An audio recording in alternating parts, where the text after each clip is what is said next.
Olá pessoal, na aula de hoje vamos falar sobre o Backup Point in Time Recovery. O Backup Point in Time Recovery, ele somente faz backup de um cluster.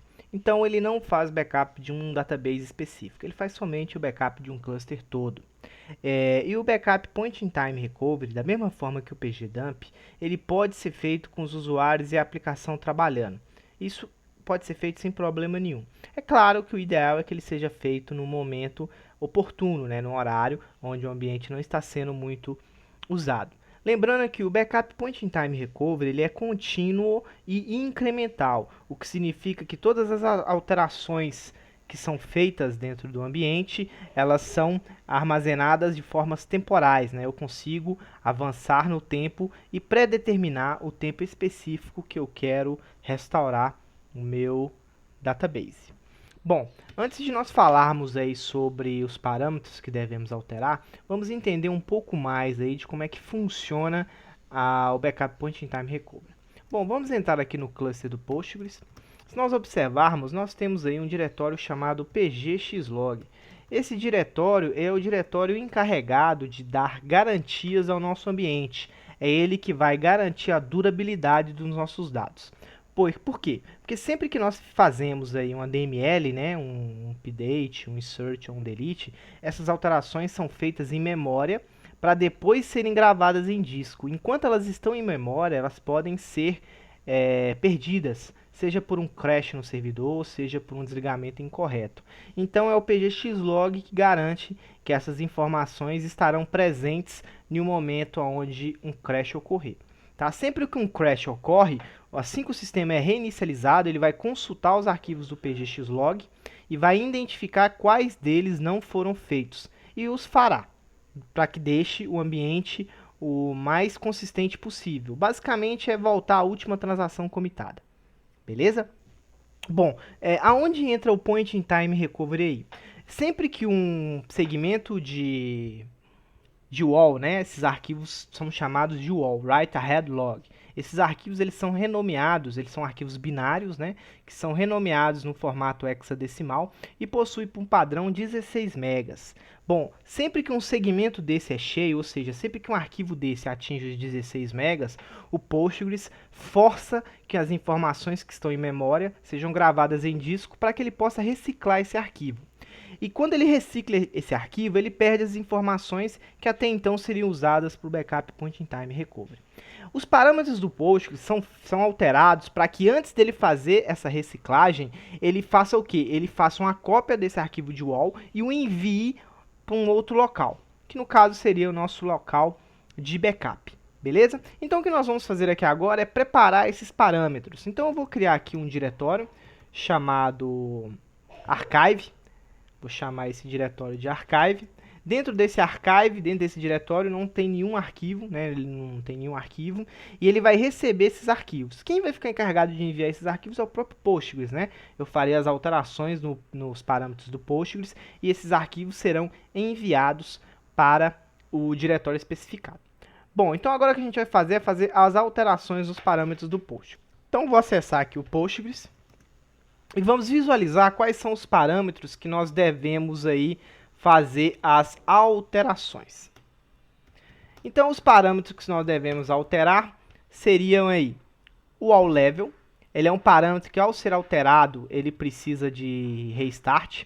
Ele é o parâmetro que vai fazer o quê? Ele vai adicionar as informações dentro dos arquivos de wall, tá? Ele aceita as seguintes opções: Minimal, Archive, Hot Standby e Logical. Para que eu ative o meu Backup Point in Time Recovery, eu preciso definir as opções Archive, Hot Standby ou Logical. Um outro parâmetro também que precisa ser alterado é o meu Archive Mode. O Archive Mode é o cara que vai ficar encarregado de fazer as execuções que estão definidas no parâmetro do Archive Command. Então, o Archive Mode é o cara encarregado de executar os parâmetros do Archive Mode, do Archive Command. O Archive Mode ele recebe três parâmetros: on, off ou always. Beleza? E ele, da mesma forma que o all level, ele também precisa de restart. Esse cara aqui é um componente encarregado de pegar o arquivo de dentro do meu pgxlog e enviá-lo para um local seguro, um local especificado no meu Archive Command. o meu archive command. O meu archive command nada mais é do que um comando que será executado para copiar o meu arquivo de UOL para um arquivo especificado. Ele pode ser alterado a quente, né? Basta um reload que eu consigo ativá-lo.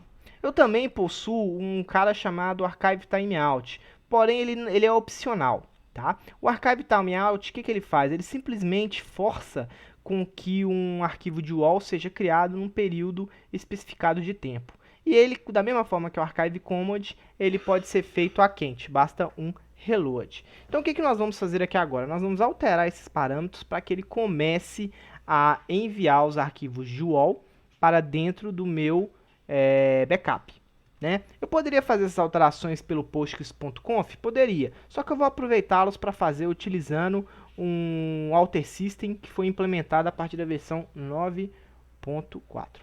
Então eu vou dar aqui um Alter System, vou setar aqui o meu All Level para Archive, vou fazer a mesma coisa para o meu Archive Mode para On, e vou fazer agora para o meu Archive Command.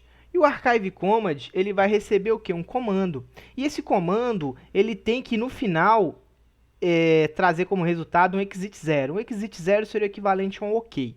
Então, todo comando que eu executar dentro do Archive Command, ele tem que resultar em um exit 0 para que ele seja confirmado com sucesso. Se ele executar diferente de exit 0, é sinal de que o Postgres não conseguiu enviar esse arquivo para o local especificado e ele vai ficar tentando reenviar até conseguir.